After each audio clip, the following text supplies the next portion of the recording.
Se sentar.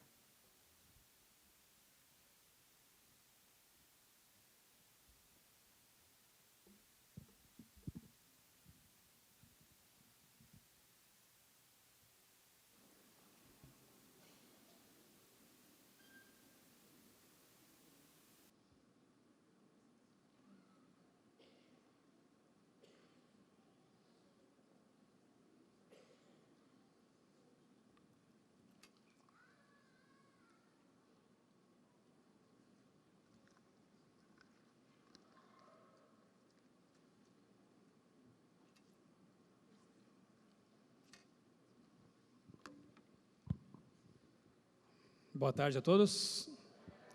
Espero que tenham tido um almoço tão bom quanto nós tivemos e estejam em paz, tranquilos para a nossa jornada dessa tarde, né?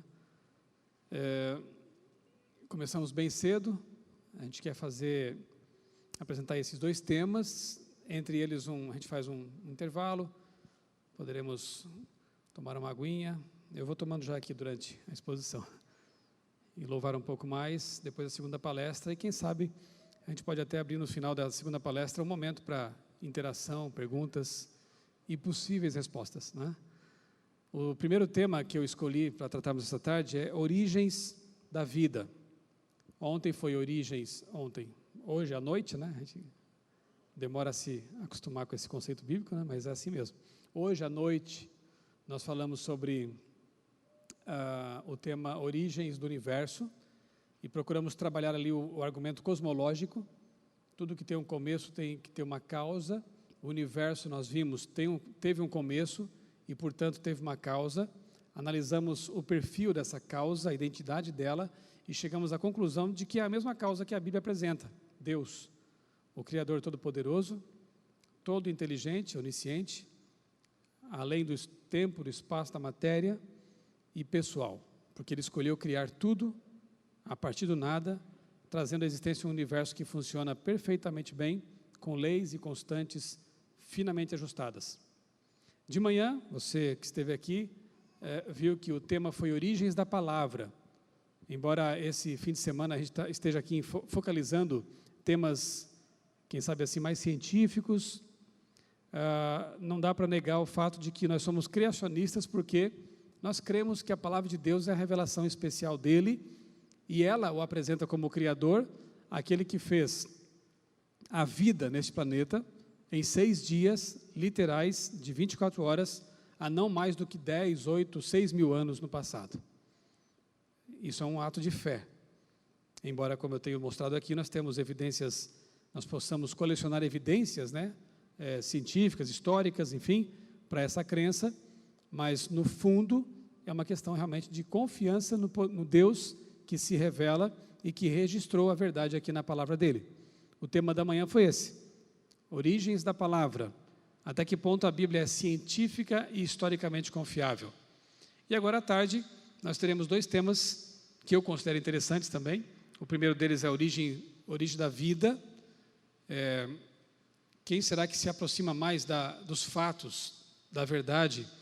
A versão evolucionista, segundo a qual a vida teria simplesmente surgido há bilhões de anos e se tornado cada vez mais complexa, até por seleção natural, mutações e coisas assim, se tornado o que é hoje, essa biodiversidade toda que temos no planeta. Ou a versão criacionista, segundo a qual Deus criou a vida perfeita e, por causa do pecado, essa vida que era perfeita passou e tem passado por um processo de degeneração, a tal ponto de que hoje nós não temos uma evolução, e sim uma involução. Somos assim uma pequena sombra do que a vida foi inicialmente. Então o criacionista sustenta a origem superior das espécies. O evolucionismo sustenta a origem inferior de tudo que existe, um processo de evolução constante. Bastante diferente, né? Agora, o que os fatos dizem a respeito disso? A gente vai analisar isso nessa primeira palestra. E na segunda, trataremos de um tema que eu julgo, desde a minha infância, apaixonante: a origem dos dinossauros.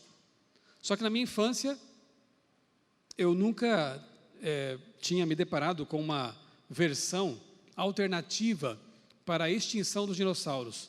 e uma versão alternativa bastante convincente, bastante coerente e que tem tudo a ver com o que está na palavra de Deus, na Bíblia.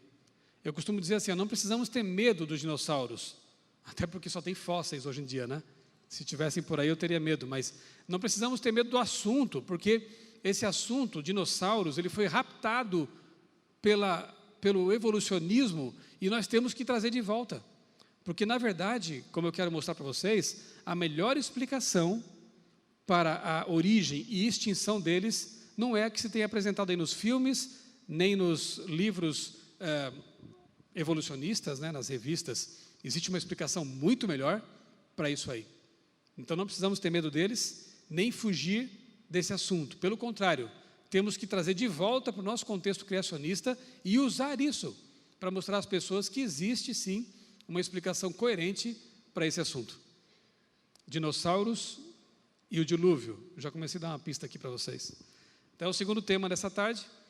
E vamos começar então com o primeiro deles, que é justamente o tema da origem da vida. A anteninha já está colocada lá, ok? Só que não está alcançando aí. Dá um avançar, isso. Vamos ver se eu consigo voltar, agora sim. Abra sua Bíblia em Romanos, capítulo 1, versos 19 e 20. Romanos, capítulo 1, 19 e 20. Você sabia que o apóstolo Paulo, que era também um grande filósofo, se podemos dizer assim, um sábio, né? Estudioso, ele já defendia a teoria do design inteligente naquele tempo? Espera lá, quer dizer que já existia essa teoria com esse nome? Não, com esse nome não. Mas o conceito dela já estava há muito tempo aqui na Bíblia. Quando ele escreveu o seguinte: o que de Deus se pode conhecer é manifesto entre eles, porque Deus lhes manifestou. Pois desde a criação do mundo, os atributos invisíveis de Deus, seu eterno poder, sua natureza divina, têm sido vistos claramente, sendo compreendidos por meio das coisas que foram criadas, de forma que tais homens, aqui ele se refere aos incrédulos, são indesculpáveis. Em outras palavras, o que Paulo está dizendo é o seguinte, como eu mostrei aqui na ilustração da tela inicial: as digitais do Criador, ainda que ele não possa ser visto ainda, mas suas digitais estão espalhadas por aí. Então Paulo diz assim: os atributos invisíveis de Deus, o seu poder, a sua sabedoria e até o seu amor, podem ser percebidos na criação, por meio das coisas que foram criadas. Isso é design inteligente. O que é a teoria do design inteligente? Qual é a diferença entre ela e o criacionismo? E quais são as semelhanças? A diferença básica é a seguinte: o pessoal que defende o design inteligente não está preocupado com a natureza do designer, porque eles não se valem da Bíblia para seus estudos. Eles analisam apenas e puramente a natureza, né? O universo que os rodeia. Eu diria assim que o design inteligente é uma teoria mais científica do que o criacionismo. Por quê? Porque o criacionismo é um modelo, é uma cosmovisão que agrega ciência e teologia. No caso do criacionismo bíblico, naturalmente a teologia bíblica. Então nós admitimos, nunca negamos, de que nós, criacionistas, procuramos enxergar o mundo com duas lentes, basicamente. A lente da ciência experimental, do método científico, e a lente da teologia bíblica. Eu até considero uma teoria mais completa, mais abarcante. Agora, os defensores do design inteligente, por uma questão até de se manterem no campo da ciência puramente, eles não se preocupam com a natureza do designer e nem usam livros religiosos. Eles se valem apenas da detecção de design observado na natureza, demonstrando assim que isso não pode ser fruto do acaso. Então nós podemos ser aliados? Podemos, sem dúvida nenhuma, não é? Proponentes do design inteligente, entre eles há até ateus, sabiam disso? É minoria, mas há. Como é que pode um cara ateu acreditar que possa haver um designer inteligente? Sim, eles colocam daí os ETs. Alguma raça inteligente esteve aqui no passado e, quem sabe, semeou a vida na Terra e foi embora. e depois a vida foi se desenvolvendo por aqui. Vejam como o que nos aproxima, a semelhança está na ideia de que as coisas não podem simplesmente surgir. Alguém tem que ter feito, alguém inteligente. Por isso, design inteligente. E interessante que Paulo, embora fosse criacionista, ele aqui como que defende a ideia do design intencional. Só que ele coloca Deus como o autor desse designer, né? Ele diz que as coisas que Deus fez apontam para Ele. Basicamente, o que eu vou fazer nessa tarde, nessa primeira palestra, é demonstrar que o argumento de Paulo é totalmente coerente, lógico e de acordo com os fatos observáveis, né? E quero começar, então, expondo para vocês um outro argumento apologético, filosófico, que demonstra, pelo menos aponta, né, convincentemente para o fato de que Deus é o autor de tudo, da criação. É o argumento teleológico de telos, que no grego quer dizer propósito, finalidade, alvo, né? Há um propósito nessas coisas. Então ele se compõe de 3 premissas também, à semelhança do que vimos à noite, no argumento cosmológico. E as 3 são: tudo que tem um projeto tem um projetista. Vocês concordam com isso? Sim? Não? Esse templo aqui, para estar aqui de pé, precisou de um projetista? Vocês acham que sim ou não?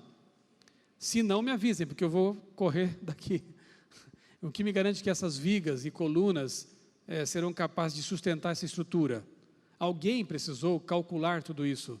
Alguém precisou projetar isso para que essa estrutura existisse e fosse segura. Então, tudo que tem um projeto tem que ter um projetista. A vida tem um projeto. Aí, já não sei, porque há pessoas que dizem que não, outras dizem que sim.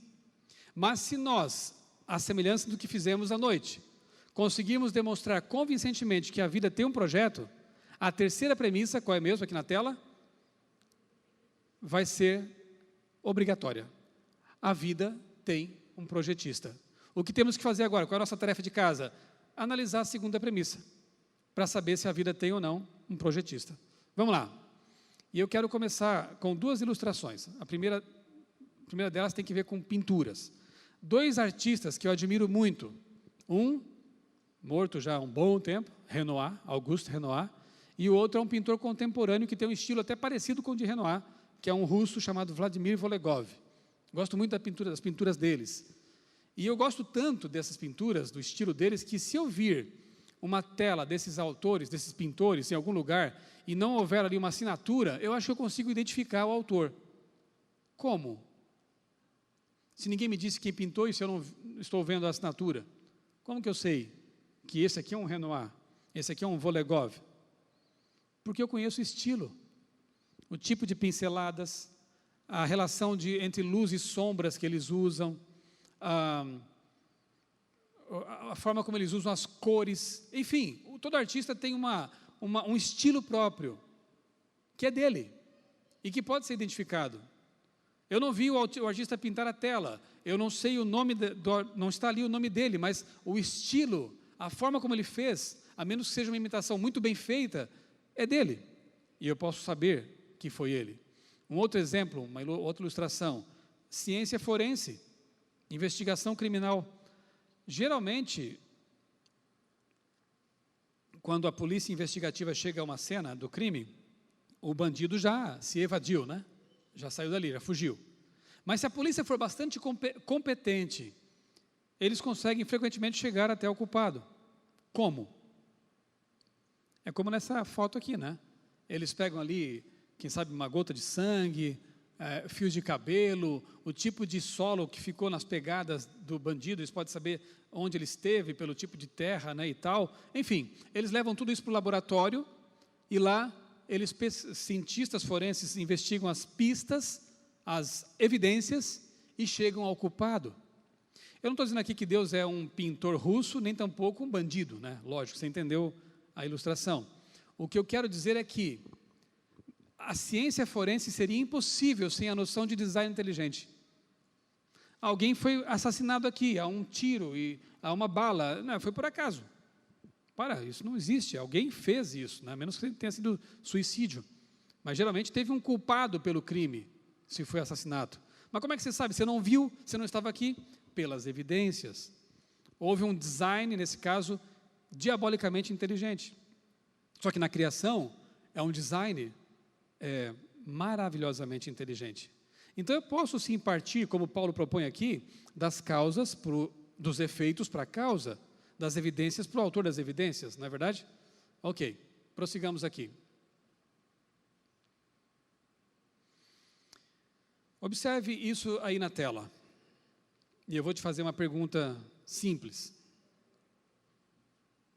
Isso aí é resultado de causas naturais ou de um design inteligente? Qual é a sua resposta? Causas naturais? Alguém? Erosão, chuva, vento? Design inteligente? Alguém esculpiu?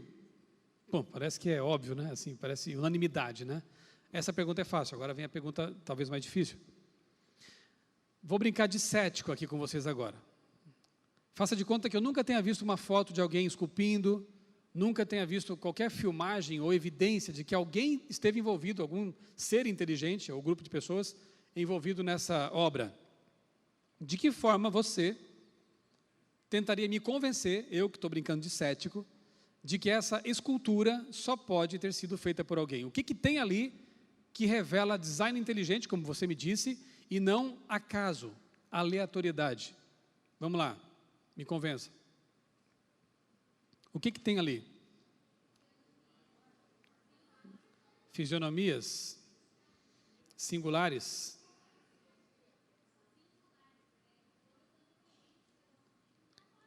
Há rostos ali, fisionomias diferentes umas das outras. Tá, ok. Uma vez acharam lá em Marte um rosto, né? E parecia que tinha um rosto lá com o nariz, só que depois foram perceber que era um ângulo, é um jogo de luz, né? Mudando o ângulo da luz do sol, já não aparecia mais um rosto.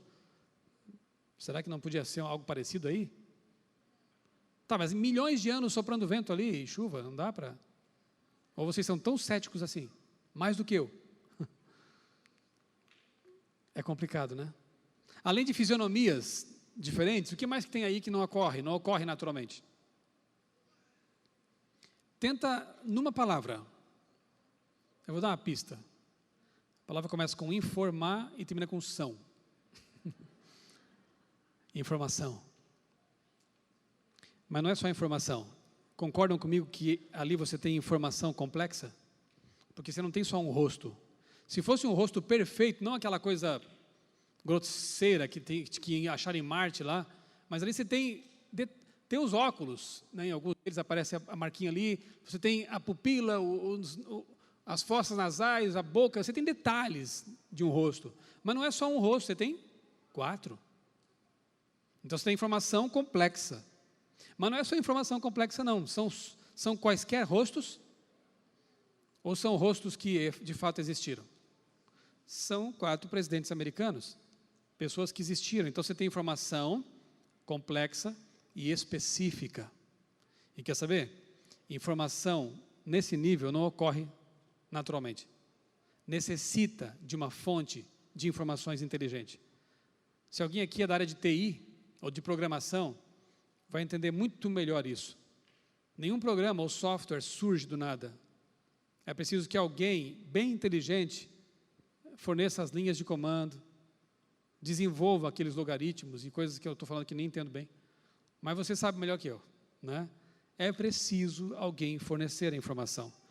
Imagine outra situação, você está caminhando pela praia, e aí você se depara com uma frase escrita na areia, ou uma palavra que seja, né? E vem alguém assim e tenta brincar com você e diz, olha, esse negócio apareceu aí, do nada. Você aceita isso? Mas se ele disser para você, mas foram milhões de anos, o mar batendo ali, o vento soprando, foi organizando as partículas de areia, isso não seria possível? Ou você vai ser cético de novo? Mas não é verdade que, segundo os evolucionistas, dado o tempo suficiente, tudo é possível? Nem tudo, né? Nem tudo.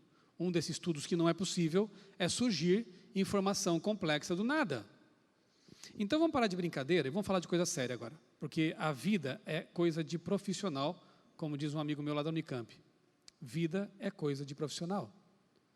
E eu quero começar com uma forma de vida que é tida como uma das mais simples que existem, uma ameba. E eu estou começando aqui de propósito. Você vai perceber por quê. Segundo Richard Dawkins, que é um dos maiores inimigos atuais do criacionismo, é um zoólogo, um biólogo ateu, lá da Inglaterra. Ele diz em um de seus livros que a ameba tem no seu núcleo, a ameba já é invisível olho nu, mas no núcleo dela, né? A ameba tem em seu núcleo tanta informação quanto a informação contida nos 30 volumes da Enciclopédia Britânica. Lembra da Barça? Hoje, com o aplicativo, né, a gente não consegue nem dimensionar o tanto de volume de informação, porque cabe num íconezinho no celular, né? Mas quando era em papel, a gente tinha mais noção da informação. A Barça ocupava um pedação da estante, né? 30 livros grossos. Você pega tudo isso e zipa, compacta, encripta, codifica e coloca no núcleo de uma ameba. Ali está. A ameba, para ser uma ameba, tem que ter toda essa informação. E aí eu brinco, eu digo assim, se alguém te chamar de ameba, fique bem feliz.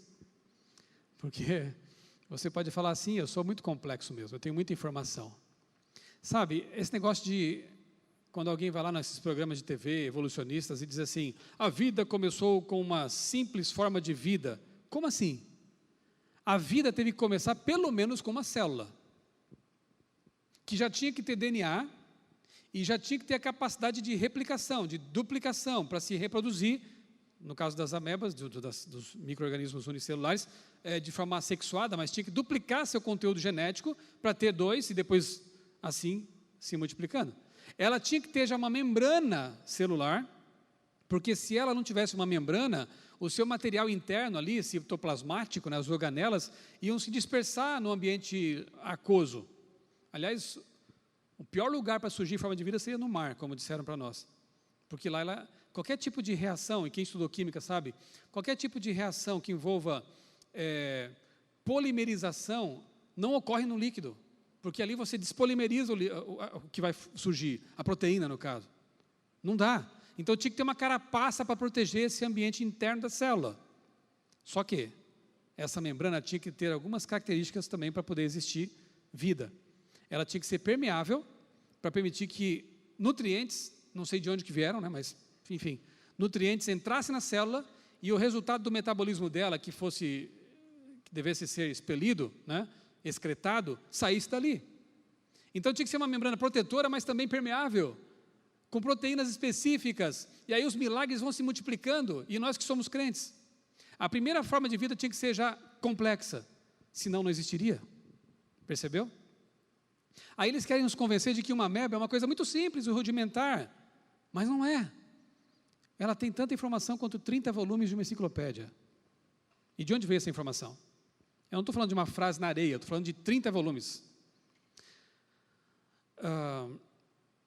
Vamos sair da ameba agora, dar um salto aqui informacional e falar sobre vocês e eu. Genoma humano. O genoma humano, se fosse transformado em listas telefônicas, aqueles livrões amarelos, né, capa amarela, formaria uma pilha de livros de 170 metros de altura. Esqueça a Barça.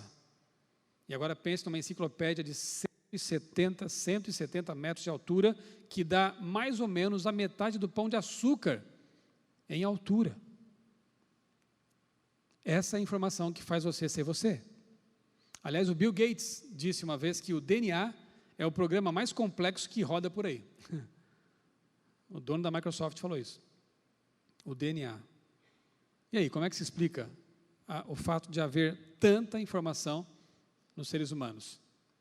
Outro dado interessante.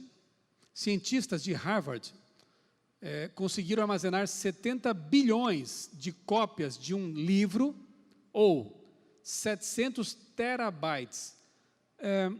Quanto que os HDs mais modernos, HDs externos, conseguem armazenar em teras? 2, 3, 4, já chega a 4? Ok, bacana, 4 terabytes, mas eu estou falando de 700 terabytes. É muita coisa. Ou, para trocar mais em miúdos ainda, 100 bilhões de DVDs. No que armazenar? Eu quero comprar esse HD. Você não precisa comprar. você já tem em 1 grama de DNA. Em 1 grama de DNA, cientistas de Harvard conseguiram armazenar 700 terabytes de informação. Com 4 gramas de DNA, sabe quanto eles armazenam? Conseguem armazenar? Toda a informação digital gerada por toda a humanidade em um ano inteiro. Todos os vídeos, áudios, textos, imagens, tudo o que os bilhões de humanos geraram num ano pode ser armazenado em 4 graminhas de DNA. E o DNA não é tecnologia nova, como esses HDs. Já existe há milhares de anos. E funciona muito bem e funcionava até melhor no passado. A pergunta que vem é a seguinte: então, quem é o maior especialista em informação, em armazenamento de informação, em informática do universo? Quem é? Quem? O criador do DNA. Esse ser é tremendo. A gente responde porque a gente conhece. É Deus. Ele criou o DNA. Ele criou esse mecanismo formidável que armazena tanta informação, porque precisava, porque nós temos muita informação para existir. Vamos falar agora um pouquinho sobre evidências do designer em 2 campos. No campo do macrocosmos, digamos assim, e no campo do microcosmos. Evidências macroscópicas são, por exemplo, essa é uma delas, bem legal. Após o afundamento do Titanic em 1912, os pesquisadores, engenheiros, preocupados com novos acidentes navais, colocaram em operação um aparelhinho chamado sonar, que é um mecanismo interessante, que se baseia na ecolocalização, né? Por meio de eco, eles conseguem captar ali as ondas sonoras que são emitidas e sabem se tem uma pedra, se tem um submarino, se tem qualquer coisa assim que possa representar alguma ameaça. Parabéns para quem fez isso, né? Para quem desenvolveu esse mecanismo. Agora, isso não é novo não, gente. Eu peguei aqui de propósito 2 seres bem distintos, um mamífero alado e um mamífero marinho, que usam a ecolocalização há milhares de anos e com muito mais eficiência. Golfinho e morcego. E sabe o que é mais interessante? Nas 2 espécies, que são bem distantes na suposta árvore evolutiva, o mesmo gene é que codifica essa função. É um gene chamado prestina. Ambos os animais produzem uma proteína, também chamada prestina, com as mesmas especificações estruturais. Ou seja, como pode? Bom, para explicar o surgimento de um mecanismo desse num ser, já seria muito complicado. Como que o sonar apareceu no golfinho? Mas quer saber? Piora, porque também apareceu no morcego, em algum momento. Então, um milagre duplo, com a mesma assinatura. Por quê? Porque o mesmo gene funciona para ambos. Eu podia falar também, por exemplo, eles falam de evolução convergente, mas a mim não me convence, porque nos 2 evoluiu da mesma forma. Pensa só no olho, né? No olho dos seres vivos. Darwin admitiu numa carta a um amigo dele que pensar no olho humano dava calafrios nele, fazia gelar todo, mas é óbvio que sim, porque explicar um mecanismo tão complexo, com tantas microestruturas interdependentes, é muito complicado. E para piorar, nós não temos só um olho na testa, temos 2 no rosto. Então, duplo milagre, simetria. E para piorar um pouquinho mais, as lulas e os polvos têm olhos muito parecidos com os nossos. E que eu saiba, a gente não tem nenhum parentesco próximo com eles. O parentesco que dizem termos é com os macacos, né? Como que o polvo evoluiu um olho tão parecido com o nosso, em suas estruturas e tudo mais? Milagre duplo, triplo, quádruplo. Quem crê mais em milagres, a gente ou eles? Você percebe? E no caso aqui da ecolocalização é a mesma coisa. Você vê assim, é mais ou menos como o ser humano. Quando o ser humano cria um carro diferente, uma outra marca, não é? Ele não parte do zero. Ele usa estruturas que são comuns a todos os carros e que deram certo. O chassi, as rodas têm que ser redondas, o volante redondo funciona bem, e assim por diante, o motor de combustão, até que se mude. Então, assim, você percebe marcas de um projeto. Assim também na natureza, a gente percebe muitas semelhanças que apontam não para uma evolução convergente, mas para uma marca de um designer. alguém que usou estruturas semelhantes em seres diferentes, totalmente diferentes. Isso é bem interessante. Outra evidência macro, deu pane lá no projetor, mas eu vou mencioná-la. Está ali. Quando você pensa num GPS, você imagina quanto dinheiro foi gasto e quanta inteligência foi necessária para projetar esse sistema tão útil? Sabe quanto se gastou? 10 bilhões de dólares para colocar os satélites no espaço, para desenvolver os aparelhos, a tecnologia necessária. E, convenhamos, quem inventou isso aí, ou as equipes que inventaram isso aí, foram muito inteligentes, né? Como é bom ter esse equipamento hoje em dia, né? Não dá nem para imaginar mais a nossa vida sem GPS, sem aplicativos de localização. Parabéns para quem fez. Mas tem um detalhe, isso não é novo. Há mais de 6.000 anos, formigas já vêm utilizando o GPS com muita eficácia. E no caso delas, não gasta energia nem polui o meio ambiente, porque elas conseguem se conectar com o campo magnético da Terra. Simples assim. Na anteninha delas, elas têm estruturas que conseguem captar o campo magnético e elas não se perdem. Além da orientação química que elas também têm, né? Elas também se conectam, elas também conseguem se orientar pelo magnetismo. As aves também fazem isso e vários animais fazem isso, né? Então, o GPS não é novidade, tá? Nós apenas copiamos. Aliás, se Deus fosse cobrar royalties por suas invenções, o ser humano estaria falido. É porque Deus não cobra, Ele pode copiar à vontade. Está tudo liberado. E a gente vai copiando e se gabando das cópias que fazemos. Para copiar, já tem que ser inteligente. Imagina para inventar o original. Aí o acaso que fez?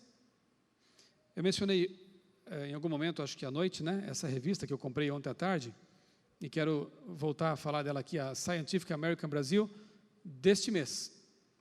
Que feliz coincidência, porque eu ia falar sobre isso aqui agora mesmo, né? E a matéria de capa é o GPS do cérebro. Cientistas descobrem semelhanças entre nosso mecanismo neuronal de orientação espacial e o sistema de posicionamento global, GPS. Eu estava lendo aqui, eu não consegui ler tudo ainda, de ontem para hoje, eu tive que dormir um pouquinho, e aí aqui na introdução da matéria, eu achei já uma coisa assim bacana demais. Os autores são 2 prêmios Nobel, ganharam justamente porque descobriram que o cérebro tem GPS. Palmas para eles, prêmio Nobel para eles, mas para quem inventou o GPS? Cadê o prêmio? Quem colocou aqui esse sistema de posicionamento? Cadê o prêmio? Ninguém reconhece. A gente sim, acabamos de louvar a Deus aqui agora há pouco. Quando a gente louva a Deus, é Nobel para o Senhor, é prêmio para o Senhor. O Senhor merece todo louvor e toda adoração. Por quê? Porque tudo Ele fez, e nós apenas copiamos. E a matéria fala assim, começa com formigas e abelhas, quer ver? Animais com sistemas nervosos mais sofisticados, como formigas do deserto e abelhas, se orientam com a ajuda de estratégias adicionais. Um desses métodos é chamado de integração por caminhos, um mecanismo similar ao GPS, em que neurônios calculam a posição de um animal com base em um monitoramento constante de sua direção e velocidade de movimento em relação a um ponto de partida. Uma tarefa executada sem o auxílio de indicadores externos, como pontos de referência ou marcos geográficos físicos. Em vertebrados, particularmente em mamíferos, o repertório de comportamentos que permitem a um animal se localizar em seu meio ambiente se expande ainda mais. Quer ver como é que é a descrição de um mamífero, por exemplo? Mais do que qualquer outra classe de animais, os mamíferos dependem da capacidade de formar mapas neurais do ambiente, que são padrões de atividades elétricas no cérebro, em que grupos de células nervosas disparam de um jeito que reflete o layout ou a disposição do ambiente circundante e a posição de um animal nele. Depois aqui, um pouquinho à frente, os sistemas de navegação consistem em vários tipos de células especializadas que calculam continuamente a localização de um animal, a distância que percorreu, a direção em que está se movendo e sua velocidade. Coletivamente, essas diferentes células formam um caminho, um dinâmico mapa do espaço local que não opera somente no presente, mas também pode ser armazenado como memória para utilização posterior. Dá vontade de se ajoelhar aqui e louvar a Deus. Eles não fazem isso na matéria, mas é interessante que eles não conseguem colocar aqui, ó, a evolução fez isso. É fruto do acaso. Não dá. Há momentos que nem eles conseguem trazer a explicação evolucionista para a pauta aqui, porque o assunto é de complexidade quase absurda. Você percebeu? Muitas células cerebrais estão envolvidas no processo de localização, que nos permite caminhar para cá, caminhar para lá, andar para lá, e mais, isso vai sendo armazenado na memória para uso posterior, para facilitar que a gente chegue depois no mesmo endereço, sem dar muito trabalho. Os GPS fazem isso. Mas esses aparelhinhos custaram 10 bilhões de dólares, e muitas equipes inteligentes tiveram que queimar fosfato para desenvolver. E o nosso GPS? Que superem muito esses GPS eletrônicos. Surgiram sem inteligência? Sem que alguém os projetasse? Isso aqui é para colocar num quadro, né? Depois eu quero degustar essa matéria inteira. E vou postar alguma coisa no blog depois para vocês lá, tá bom? Válvulas. O que vocês acham? Revelam design ou seriam fruto do acaso? Mas são mecanismos tão simples. Aí que está a sabedoria, a inteligência. Quando você resolve problemas complexos com coisas simples. Válvulas revelam, sim, inteligência. Nossos banheiros, nossos carros não funcionariam hoje em dia sem válvulas. Mas isso não é novidade. Já existe há alguns milênios e funcionava melhor ainda. A girafa. A girafa. A girafa tem um pescoço tão alto, né? A cabeça fica lá no alto, que se ela fosse, quando ela fosse beber água, baixando a cabeça, ela tinha que ter um AVC instantâneo, com a pressão do sangue que desceria para a cabeça. Explodiria o cérebro, as veias capilares, né? Mas isso não acontece. Se ela sobrevivesse a um AVC, e na hora que ela erguesse a cabeça para caminhar, o sangue desceria tão rápido que ela teria baixa oxigenação e desmaiaria, poderia morrer também, ou ter sequelas graves. Mas isso não acontece também. Isso não acontece. Por quê? Porque a girafa conta com várias microválvulas dispostas ao longo do pescoço, que vão regulando a quantidade de sangue que chega à cabeça dela. E no momento que ela ergue a cabeça, essas válvulas fazem a mesma coisa, regulam o sangue para que não desça tão rápido, e ele vá descendo aos poucos, impedindo uma baixa oxigenação cerebral. Caramba, válvulas, microválvulas, quem fez? E como que a girafa se virava antes de tê-los? E se não tinha necessidade de tê-los, para que tê-los? E as perguntas se multiplicam, né? Porque ela esticou o pescoção para alcançar as folhinhas lá de cima. Mas tem animais que não têm pescoção e se viram bem. Ela foi desenhada, alguém se divertiu desenhando a girafa com aquele pescoção. Só que esse alguém inteligente pensou, ela vai ter um pescoção, então eu tenho que colocar ali válvulas para que ela não morra. E eu gosto dela assim, pescoçuda. As crianças um dia vão escorregar no pescoço dela, então é para isso que eu fiz. E assim vai. Demais, né? Evidências microscópicas. Vou mostrar aqui umas pinturas para vocês. Quero ver se vocês sabem quem que pintou. Essa é bonita, não é? Dá para fazer um quadro lá para o seu quarto, né? Um tapete, padrão bonito. Aliás, são cores iridescentes. Difícil reproduzir esse tipo de coisa, porque não depende de pigmentos.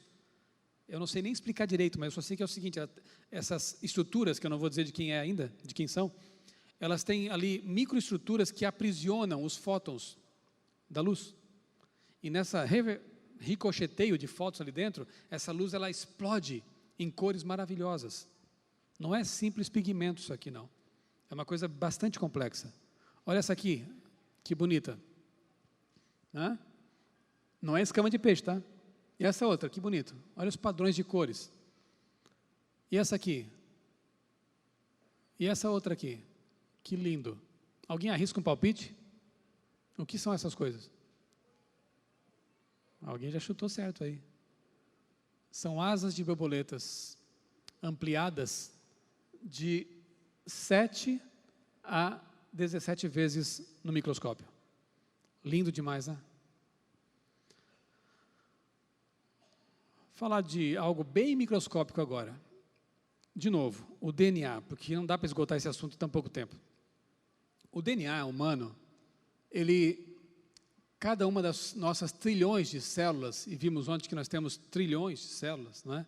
Cada uma com 1,5 gigabytes de informação, o que nos leva a uma medida estratosférica de 60 zettabytes de informação redundante no corpo. Um absurdo. Cada uma dessas células tem 46 cromossomos e 2 metros de DNA, ou seja, você é um cara muito comprido. Porque se você tirar, é perigoso, não faça isso em casa, mas se você tirasse o seu DNA de cada célula, você morreria, claro. Você tirasse o DNA de cada célula, esticasse, cada um deles tem 2 metros, mais alto do que eu. Você começa a emendar um no outro, gente, dá para dar um monte de voltas em torno da Terra, dá para ir até o Sol e voltar, eu acho. Isso é você. Olha o seu tamanho. Aliás, segundo alguns aí, isso é mais perigoso ainda, se você tirar o cérebro e desenrolar todas aquelas voltinhas que ele tem, dá para quase dar a volta à Terra também. Carl Sagan disse que o cérebro é um lugar muito grande num espaço muito pequeno, e ele tem toda a razão. É nanotecnologia, compacto, e funciona, que é uma coisa tremenda. Essa semana mesmo eu publiquei no meu blog uma nova pesquisa que mostrou que o nosso cérebro tem mais capacidade de armazenamento de informação do que toda a internet. Já pensaram nisso? Só que, por causa do pecado, eu creio que a gente não consegue acessar toda a informação que está lá guardada. Quem sabe quando a gente estiver longe das amarras do pecado, a gente vai ter acesso de novo à plenitude do cérebro. Já pensaram quanta coisa a gente vai poder fazer? Aguarde e se prepare. Por enquanto é meio difícil guardar tudo, né? Eu tenho 3 filhos. Obrigado, irmã. E eu confundo a data de aniversário dos 3. Olha como a minha memória falha às vezes, né? Eu não esqueço da data de casamento e da esposa, que daí dá confusão em casa, dá briga, né? É perigoso. Mas tem coisas que a gente tem dificuldade para guardar às vezes, porque o cérebro tem suas limitações, né? E a gente tem que usar essas telas aqui para ir lembrando de coisas também, porque nem tudo a gente consegue gravar, né? Só que mesmo assim, nossa memória é comparável à internet, de tanta informação que está lá. Por que é importante ler a Bíblia? Ainda que você não lembre de tudo, porque o Espírito Santo usa o que foi guardado, o que foi armazenado. Agora, se você não armazena, o que o Espírito Santo vai fazer ali? Vai tirar o que dali de dentro? Né? Então, leia. Eu converso com irmãos, né, que falam assim, mas eu não consigo memorizar os textos. Não se importe com isso. Faça a sua parte, Deus faz a dele, né, em ajudar você a acessar essas informações. Então, assim, 2 metros de filamento de DNA, cada um de nós tem nas células, tá? Nós temos 3 bilhões de subunidades ou bases, que são a adenina, timina, citosina e guanina. Aproximadamente 30 mil genes codificam proteínas importantes para o nosso corpo. Mais ou menos recentemente, os cientistas descobriram como é que se configura esse novelo de DNA de 2 metros, porque ele tem que ser todo enroladinho para caber no núcleo invisível de uma célula. E ela tem essa configuração. Conseguiram determinar isso aí. Se chama glóbulo fractal. Parece um novelo todo enrolado, mas não pode ser enrolado, porque na hora de a célula se dividir, ela tem que desenrolar tudo isso, duplicar o DNA e reenrolar sem dar nós. Porque se ela tiver algum nó ali, ela não consegue fazer esse processo. É algo realmente formidável, tremendo. Quando você estuda genética, biologia celular, citologia, você fica realmente assombrado com tanta complexidade. Deixa eu mencionar para vocês aqui o enigma da engrenagem. O que é isso aí? Olha só, uma notícia. Alguns anos atrás, acho que uns 2 ou 3 anos atrás, foi descoberto num veio de carvão datado, no meio do veio de carvão datado em 300 milhões de anos, um pedaço de uma engrenagem, de uma roda dentada, numa liga metálica que não ocorre na natureza, alguém teve que fazer por metalurgia isso aí. A coisa ficou complicada, porque a grande pergunta é, o que uma engrenagem está fazendo presa dentro de um veio de carvão, datado em 180 milhões de anos. Os cientistas se quebraram para tentar explicar esse negócio, quebraram a cabeça, porque só havia 2 possibilidades, e as 2 não eram favoráveis ao modelo evolucionista. Primeira delas, ou esse carvão não era tão antigo, e talvez tenha só alguns milhares de anos. Isso não é bom, porque para os evolucionistas o carvão tem que ter milhões de anos para se formar. Nós não pensamos assim, vocês verão na última palestra. Ou então, dinossauros faziam peças de metal, porque esse tempo aí de 180 milhões de anos, né, não havia, segundo eles, seres humanos. Como entender então esse negócio? Sabe qual foi a resposta que deram? Por mais absurda que ela pareça, e alguns vão achar que é piada, mas é real, isso foi publicado. Disseram o seguinte: essa peça pertencia a uma nave espacial alienígena que passou por aqui há 300 milhões de anos e perdeu ali, em algum charco, em alguma turfeira, e depois de tanto tempo se tornou carvão e a peça ficou lá presa. Extraterrestres. Essa foi a resposta. Sabe por quê que eles partem para esse tipo de explicação, entre aspas, explicação? Porque jamais vão admitir o que está na Bíblia, lá em Gênesis, que diz assim: Tubal-Caim já fazia metalurgia. Tubal-Caim era especialista em moldar peças metálicas. Está na Bíblia. E o carvão é resultado do dilúvio que aconteceu há mais ou menos 4.000 anos. Então isso é perfeitamente possível de acontecer, se você pensar com uma cosmovisão criacionista. Agora, se você mantiver na sua mente um modelo evolucionista, fica bem complicado explicar essa situação. E tem que apelar para absurdos como este. Uma nave espacial perdeu uma peça ali. Complicado, né? O que você acha que é isso aí? Também é uma engrenagem. Sabe o que me chamou a atenção quando eu li sobre aquela peça no meio do carvão de 300 milhões de anos? Nenhum cientista veio com essa. Será que não poderia ser um agrupamento casual de metais que foram se juntando no meio do carvão e depois de milhões de anos, quem sabe esse carvão se movendo por algum motivo, ou por causa de terremotos, acabou aparecendo essa peça? Ninguém propôs isso. Quando o assunto é origem da vida, eles propõem coisas parecidas com essas. Acaso, né? Casualidade, mas no caso dessa peça ali, ninguém propôs algo parecido. Então observe de novo essa imagem aqui, e você vê não mais um dente de uma roda dentada, você está vendo duas rodas dentadas que compõem uma engrenagem, ok?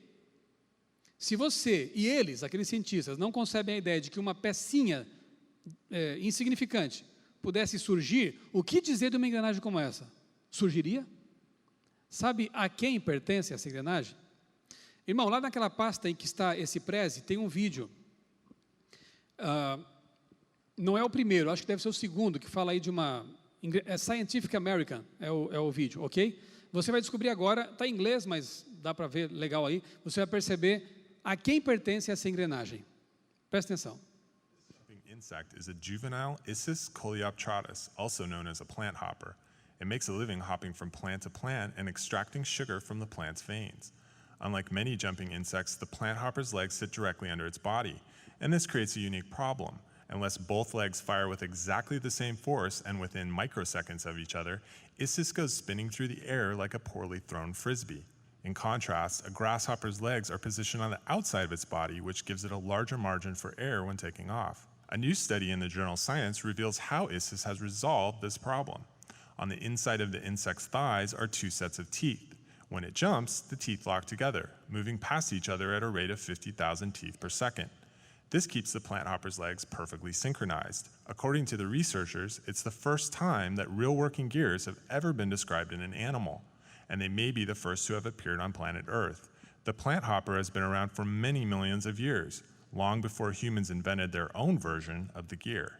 For Scientific American, I'm Eric Olson. Deixa para lá os milhões de anos que ele menciona no final ali, né? Sempre tem que partir para essa, mas o que me interessa é o seguinte: os cientistas ficaram intrigados, como que esse inseto aí, o nome dele é meio impronunciável, Issus coleoptratus, alguma coisa, né? Como que ele conseguia fazer saltos sincronizados, sem desviar para cá nem para lá? Como é que pode?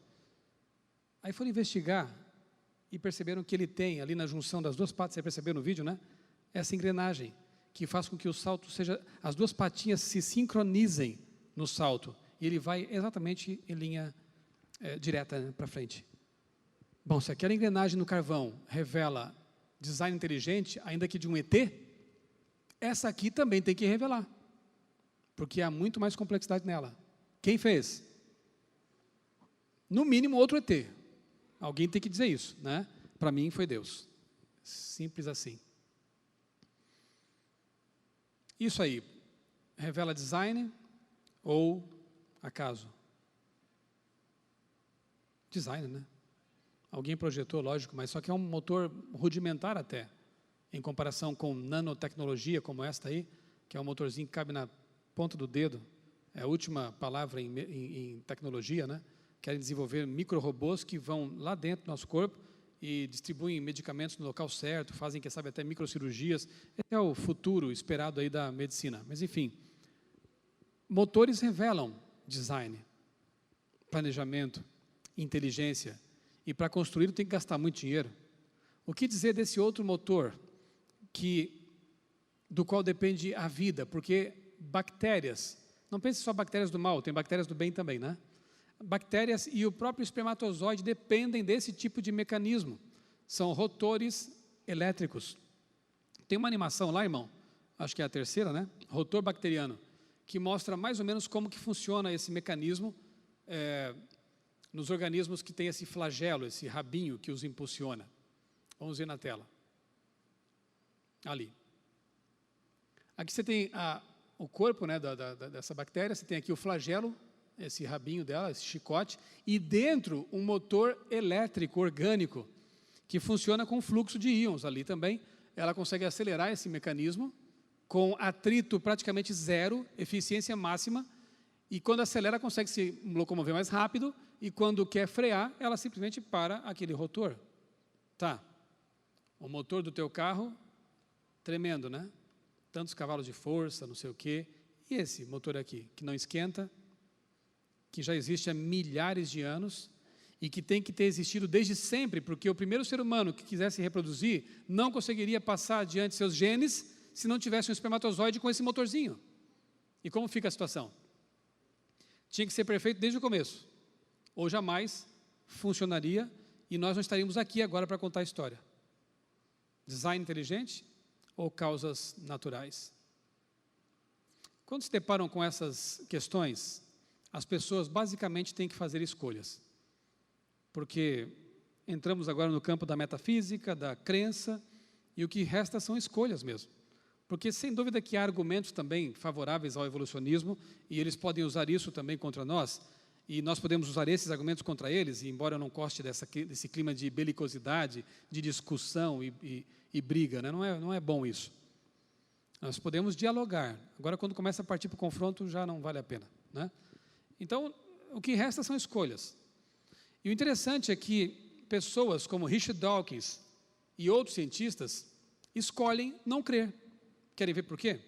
Richard Dawkins escreveu no livro Relojoeiro Cego o seguinte: a biologia é o estudo de coisas complexas que dão a impressão de ter um design intencional. Dão a impressão. Mas por quê? É como se um biólogo chegasse aqui e começasse a estudar, um botânico, né? A estudar essa planta, ele começa a investigar aqui os processos da fotossíntese tremendos, né? Que é muito complicado você conseguir reproduzir em laboratório, mas ela faz com muita eficiência há milhares de anos, e o cara começa a investigar as células, né, do vegetal e começa a se inclinar para a conclusão de que isso aqui foi desenhado, foi projetado. Aí o Dawkins vem no ouvido dele e sussurra: calma, meu amigo, dá a impressão de que foi projetado, mas não foi.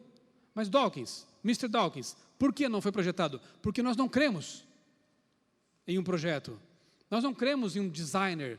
As coisas para nós que não cremos em Deus, elas acontecem.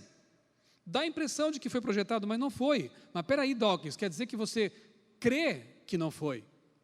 Porque você escolheu não crer. Porque por algum motivo você não crê em Deus, então a sua explicação vai ser outra que não a de um Deus criador. Você percebe que é uma questão de escolha? Não tem que ver com a investigação científica. Porque a investigação aproxima da ideia de que houve um design. Como aquela peça no carvão, como a engrenagem do Issus, como um monte de coisa que a gente viu até agora. Mas se ele escolheu não crer, isso é uma escolha a priorística, É uma decisão a priori, uma pressuposição, não parte da ciência isso, porque o naturalismo filosófico não é científico. Você não pode submeter essa ideia da descrença ou do naturalismo ao laboratório, porque ela não é palpável, não é passível de investigação científica. Então, a crença dele está interferindo nas suas conclusões. Um exemplo ainda mais complicado vem de Francis Crick. Esse sim é um cientista famoso, porque ele foi um dos descobridores da dupla hélice do DNA. Francis Crick, genial, mas também ateu, disse: os biólogos devem ter sempre em mente que aquilo que vem não foi planejado, mas evoluiu. Então o botânico vem aqui, começa a investigar a planta de novo, mas que coisa, isso aqui parece que foi projetado por alguém. Aí o Francis Crick vem e sussurra no ouvido: não pode. Tenha sempre em mente que o que você estuda não foi planejado, evoluiu. Mas por que, Crick? Por que tem que ser assim? Porque nós não cremos em Deus. De novo, uma crença levando a conclusões que aparentemente são científicas, mas são subjetivas. Você percebeu? Porque o mesmo biólogo, se for cristão, se for criacionista, vai estudar a mesma planta, vai analisar as mesmas estruturas, vai dizer: quem inventou isso aqui é um gênio. Quem projetou isso aqui é um grande designer. Porque ele, de antemão, escolheu crer. O outro não escolheu crer, escolheu descrer. São escolhas que se fazem. Mas há pessoas que estão escolhendo coisas diferentes. Eu quero citar aqui apenas 2 contemporâneos. À noite eu citei o exemplo de Heinrich Heine, um filósofo famoso, ateu, que terminou a vida se reconciliando com Deus. Na sua maturidade já, com a idade já avançada, ele se reconciliou com Deus. Mas tem exemplos recentes também. Por exemplo, Francis Collins era diretor do projeto Genoma, que tinha a missão de, em 10 anos, mapear o genoma humano. Ele era o diretor do projeto. Francis Collins era ateu, mas ao estudar o genoma e toda a sua complexidade, ele muda de opinião. Ele passa a crer em Deus e escreve um livro com o título A Linguagem de Deus. Francis Collins não é um criacionista, quem sabe ainda. Ele ainda tem algumas ideias evolucionistas, não é? Mas, do ateísmo para o teísmo já foi um grande passo. Admitir que agora ele crê em Deus porque ele não consegue mais conceber tamanha complexidade sem um designer por trás dela, já foi um grande passo.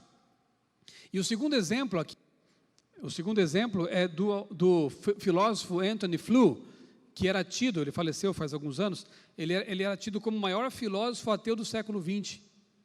Escreveu muitas obras defendendo o ateísmo, mas também no fim da vida, já com seus 80 anos lá, ele teve a coragem e a humildade intelectual de reconsiderar tudo o que ele tinha escrito e pensado.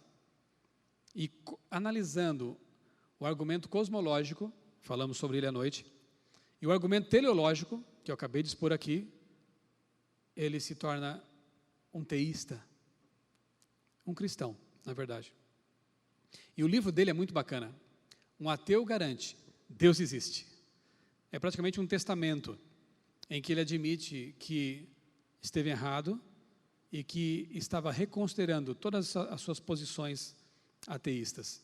O último capítulo ele pediu que um religioso, um bispo, eu acho, escrevesse a respeito de Deus, porque eu penso que Antony Flew, ele não só abandonou o ateísmo, mas ele se apaixonou pelo cristianismo. E ele morreu nessas condições, com essa crença. Então, irmãos, queridos, é possível chegar a Deus, ainda que a pessoa não creia na Bíblia, porque esses homens não criam na Bíblia. Não leram a Bíblia para se converter. Há muitos que passam por isso, que bom, né? Mas há alguns que são mais difíceis, só que para Deus não há impossíveis. Deus pode sensibilizar alguém, quem sabe, na biologia, na física, na filosofia. Em Hebreus é dito que Deus tem muitas maneiras de se revelar a seus filhos. Para alguns ele faz por meio da ciência, né? Escolhas. Quem sabe essa tarde eu estou falando para alguém que tem que fazer uma escolha, tomar uma decisão. Talvez você esteja resistindo ao que eu estou falando, e isso é muito natural. Isso se chama dissonância cognitiva. Os psicólogos analisam esse fenômeno. Mas quem sabe você não me dá uma chance? Não para mim, né? Dá uma chance para Deus. Analisa um pouco mais a fundo. Isso aqui é só uma superfície que eu estou expondo, né?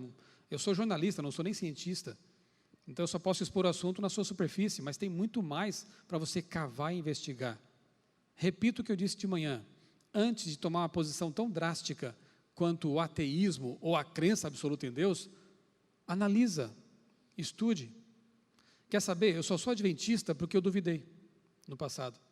Porque eu já fui evolucionista e já pertencia a outras correntes religiosas. Mas eu me permiti a descrença, a dúvida, não a descrença, a dúvida. Será que eu estou certo? Ou será que eu estou errado? E nessa investigação, eu encontrei o criacionismo. E me surpreendi. Eu tinha muito preconceito e vi que eu era preconceituoso. E pude mudar, então, minhas convicções. E hoje eu me sinto muito feliz, obrigado, com essa paz interior e com o fato de saber que eu posso amar a ciência e amar a palavra de Deus ao mesmo tempo. Isso que me apaixonou no criacionismo, né? Porque tem pessoas que acham que precisam abrir mão da ciência para ser crente. Não precisa, pelo contrário. Deus é o maior cientista do universo, Ele quer que você estude, que você se aprofunde, que você expanda seus pensamentos, sua capacidade intelectual. Deus quer isso. Analise tudo, retenha o que for bom, análise, crítica, pensamento e tudo mais.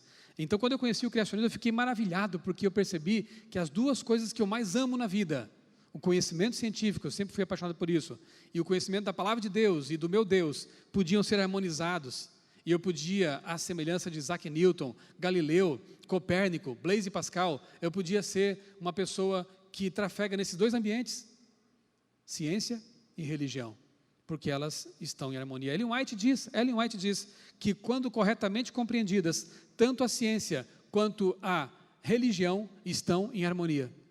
Quando corretamente compreendidas. Se você compreender bem a ciência e souber limpar tudo que tem de filosófico ali na ciência e ficar só com o método, e se você compreender bem a Bíblia, a palavra de Deus, a religião, tirando tudo que é filosofia humana e deixando só a correta hermenêutica, a compreensão adequada da palavra, o que sobra aí se harmoniza. Ciência pura e religião pura. Como é bom saber disso, né? Esse é um livro que eu também quero recomendar para vocês, escrito por um psicanalista americano, Armand Nicoli, Deus em Questão, C.S. Lewis e Freud. O autor analisa a vida desses dois ateus. Sim, porque C.S. Lewis foi ateu, boa parte de sua vida. E Freud, quando se saiba, sempre foi e não deixou de ser ateu. Mas os dois têm algo comum na sua biografia. E é isso que o autor explora. Tanto Lewis quanto Freud tiveram dificuldades, problemas com seus pais na infância. Freud não suportava o fato de o pai ser um judeu, humilhado, perseguido. Certa ocasião, alguns homens na rua pegaram os livros que ele carregava, o pai dele, jogaram no chão e disse: junta isso aí, judeu imundo. E Freud ficou chocado com aquilo. Religião para ele era sinônimo de perseguição, de humilhação. Ele criou uma aversão pela religião e também pelo próprio pai. C.S. Lewis também teve problemas com o pai na infância. Só que, inclusive, quando ele foi para a guerra, combater na guerra, o pai nem foi visitá-lo quando ele teve ferimentos de guerra. Ele tinha uma mágoa profunda em relação ao pai dele. Só que C.S. Lewis, por influência de Tolkien, aquele escritor católico, C.S. Lewis se converteu, se tornou anglicano, e a conversão faz isso por nós, ela nos ajuda a perdoar, nos ajuda a deixar no passado as mágoas, e C.S. Lewis perdoa o pai, e passa a amar a Deus. Freud nunca perdoou o pai, e se Freud passasse por uma psicanálise bem profunda, talvez ele percebesse que a aversão que ele tinha para com Deus, tinha que ver com a sua infância, a aversão que ele tinha para com o pai. Você sabe disso, Ellen White fala que a imagem que as crianças desenvolvem de Deus nos primeiros anos tem tudo que ver com os seus pais. Se o pai foi muito permissivo, liberal, ela vai achar que Deus não está nem aí para ela, que Deus permite tudo. Mas se o pai foi muito duro, foi muito disciplinadora em extremo, ela vai achar que Deus é assim também. Deus é mau, Deus fica lá só te observando para pegar você num deslize, mas Ele não é assim. Quando a gente conhece a palavra de Deus e começa a estudá-la, por que é importante estudar a Bíblia? Porque aqui Deus se revela mais plenamente, especialmente por meio de quem? De Jesus. Será que Deus ama crianças? Jesus pegou crianças no colo. Será que Deus me perdoa porque eu sou um tremendo pecador? Jesus perdoou Maria Madalena, Davi e tantos outros. Será que Deus é assim? Olha para Jesus. E a palavra te ajusta o foco. Meu amigo, Deus não é o teu pai. Por favor. Deus não é aquele professor, quem sabe, que abusou de você, ou que humilhou você na escola. Deus não é essa pessoa e Ele não tem culpa disso. Deus é Deus. Ele é Pai. Ele ama. E Ele provou mais do que nunca isso na cruz. Sabe o que me deixa triste? É pensar que pessoas como o próprio Richard Dawkins, pode passar para mim lá? O próprio Richard Dawkins passou por isso. Richard Dawkins, autor de Deus, um Delírio. É algo sobre o que ele fala muito pouco, mas ele já falou sobre isso. Ele estudou numa escola religiosa e lá ele sofreu abuso por parte de um professor ou monitor que se dizia religioso, cristão. Ele fala pouco sobre isso e está natural que não fale muito, né? Mas isso deixou marcas. Aí quando você lê, por exemplo, esse livro, Deus, um Delírio, que eu li, mas embrulhando o estômago, quando ele fala assim, porque Deus é um ser tirano, Deus é o maior homicida da história, Deus é um abusador, aí eu vejo o eco da infância dele nessas palavras. Ele nunca perdoou aquele religioso hipócrita que abusou dele na infância, mas ele transfere essa mágoa religiosa para Deus e ataca Deus. É mais ou menos assim, Deus não existe, eu sou ateu, mas eu odeio Deus. Já viram isso? Ateu que odeia Deus é a coisa mais estranha do mundo. Deus, Dawkins fala outra coisa que é muito ilógica, né? O mal não existe, o mal é uma construção social, mas Deus é mal. Não entendi. Se o mal não existe, como Deus pode ser mal? Outros falam assim, Deus é mal, porque Ele não resolve o problema da maldade dos seres humanos malvados. Aí quando eles leem sobre o dilúvio, eles falam, Deus é mal, porque Ele matou os maus. Também não entendi. As pessoas não estão raciocinando corretamente. Sabe por quê? Porque muitas delas têm problemas que deveriam passar por uma psicanálise. Mal resolvidos. Deus não é essa figura que muitas vezes você carrega no fundo da sua memória e que machuca o seu coração. Deus quer te libertar disso, porque Ele não é isso. Já conversei com muitas pessoas que dizem descrer em Deus, e sabe, muitas vezes você analisando, cavando um pouquinho mais, você percebe que a descrença delas, não de todas, mas de muitas delas, não tem que ver com argumentação racional, não tem que ver com lógica, tem que ver com sentimentos, tem que ver com traumas. E depois que elas estabelecem essa descrença, começam a colecionar argumentos para justificar uma coisa que é mais emocional do que racional. Isso é muito triste. Dá vontade de abraçar as pessoas, dá vontade de orar por elas, ainda que elas não queiram, para que essa mágoa seja tirada dali. Eu me lembro que uma vez eu li no jornal Estado de São Paulo, um artigo do Nando Reis. Ele foi, eu não sei qual era a função dele na banda Titãs, mas ele era um dos integrantes da banda Titãs. E ele se diz ateu. E ele contou nesse artigo que, quando o filhinho dele nasceu, ele teve vontade de agradecer a alguém, mas não sabia a quem. Ele disse, eu tinha vontade de agradecer porque eu olhei para a mãozinha do meu filho e tinha 5 dedinhos perfeitos. Eu queria tanto poder partilhar isso com alguém, mas eu não tenho com quem partilhar. Eu orei por ele naquele dia. Eu tive vontade de dizer para ele, Nando, para de resistir.